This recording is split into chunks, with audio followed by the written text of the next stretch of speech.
ये कबूतरी अपने ही अंडों को चुरा लेती है और उन्हें सांप के आगे रख देती है और ये सांप पल भर का समय भी नहीं लगाता और उन्हें खा जाता है।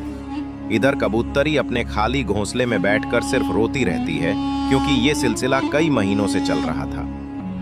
एक दिन ये सांप 4 बच्चों को जन्म देता है, जिससे सांप को बहुत ज्यादा भूख लगती है। इधर कबूतरी अपने घोंसले में सोई हुई थी।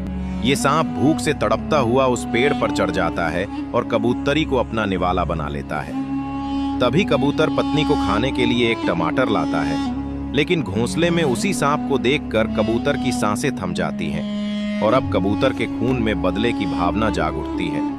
लेकिन वो अकेला कुछ नहीं कर सकता था, इसलिए मदद के लिए वो चील के पास जाता है। कबूतर चील को अपनी सारी घटना कह सुनाता है। चील उस सांप का नाम सुनते ही हक्का बक्का होकर कांपने लगता है और कबूतर से बिना कुछ कहे उड़ जाता है। लेकिन कबूतर कुछ नहीं समझ पा रहा था और अपनी आखिरी उम्मीद लेकर जंगल के सहारे राजा बाघ के पास जाता है। जंगल का राजा बाघ कबूतर की ऐसी बातों को सुनकर अपने बीवी बच्चों को हमेशा के लिए जंगल छोड़कर भाग जाता है। अब कबूतर पूरी तरह से टूट चुका था और वहीं सो जाता है। तभी उसके सपने में उसकी पत्नी कबूतरी आती है।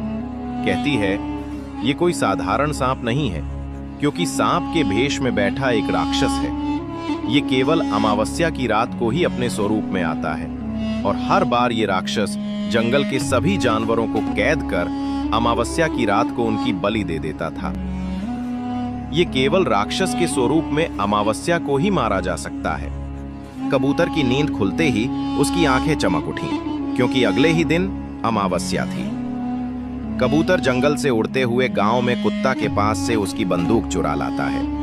अब कबूतर उस गुफा में पहले से ही बैठ जाता है। इधर राक्षस बहुत सारे जानवरों और पक्षियों को उनकी बलि देने पकड़ उस गुफा में ले आता है।